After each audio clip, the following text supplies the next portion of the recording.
seorang perempuan yang bernama Mary. Jadi Mary ini seorang ibu guru yang baru pertama tugas di Manokwari, dan dia dikagetkan dengan satu peristiwa besar yang hari ini kita dipaksakan hal itu tidak ingat. Jadi teman-teman, tadi sahabat ini itu sedih sekali sungguh karena terharu sekali. Ibu Mary dalam rumah dan malam hari ada diceritakan dalam buku ini, ada baju warna hijau dengan mobil, mereka berhenti depan ibu guru itu punya rumah. Dan ibu guru itu pun bertanya, apakah ada undangan untuk kamu datang ke rumah sini? Dan mereka respon tidak. Jadi ikut kami akan jalan. Dan mereka dipaksa untuk ibu itu harus ikut. Dan ibu itu pun menempatkan di asrama Pepera saat itu disebutnya.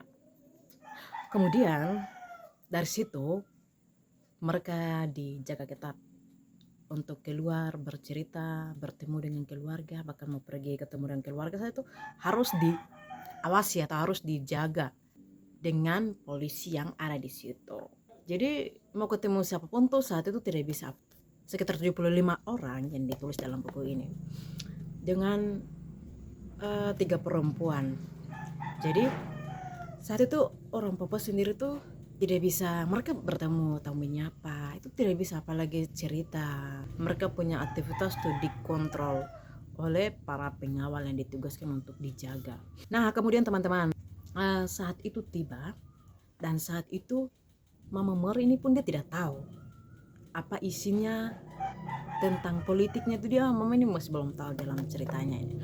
Jadi saat itu tanggal 29 Juli 1969 mereka dikumpulkan dalam satu gedung besar untuk melaksanakan kegiatan yang mereka maksud dan mereka konsepkan. Sehingga hari itu pun ditunjuk Mama itu atau Ibu Mary, dia sebagai perwakilan tokoh perempuan untuk maju membacakan apa yang mereka sudah siapkan, apa yang mereka konsepkan. Sehingga hari itu Mama itu pun dia tidak tahu apa maksud dari kegiatan itu, sehingga Mama itu pun dipercayakan, belum dia bacakan, nanti dibilangnya koma, titik, tanda tanya harus dilihat dan harus diteliti baik dan harus dibaca sesuai yang ada dalam naskah atau tulisan itu. Nah setelah itulah dia membacakan itu, peristiwa yang dikonsepkan dia hanya bacakan saat itu. Kemudian setelah mereka usai kegiatan dan mereka pun disuruh pulang, sepanjang jalan itulah ketemu dengan warga yang menolak apa isi ternyata Pepera.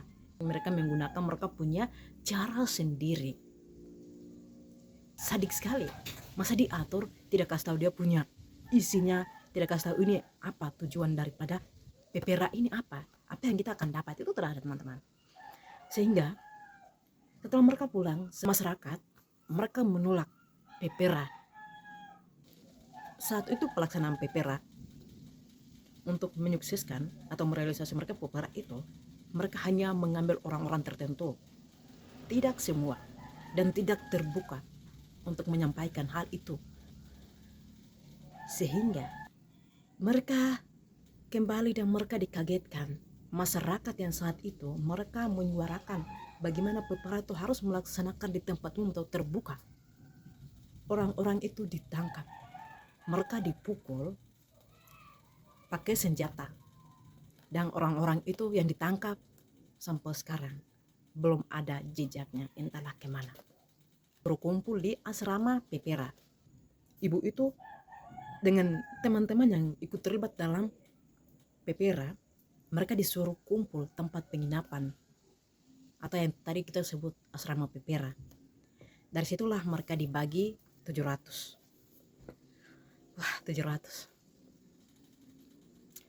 Kemudian ibu itu pun tahu dari situ ternyata apa yang ibu lakukan.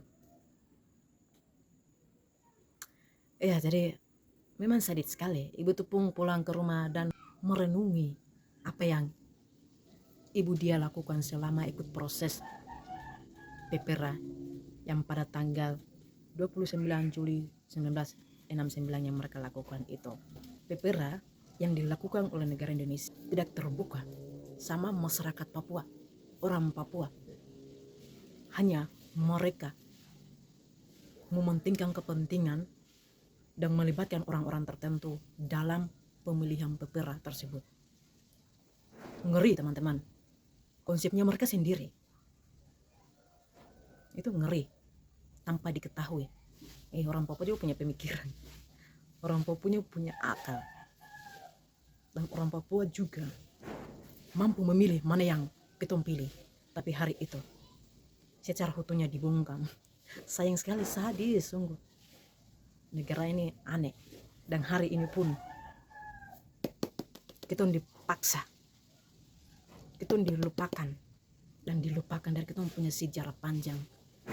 Membantai, dengan paksa membunuh, membungkam suara-suara itu.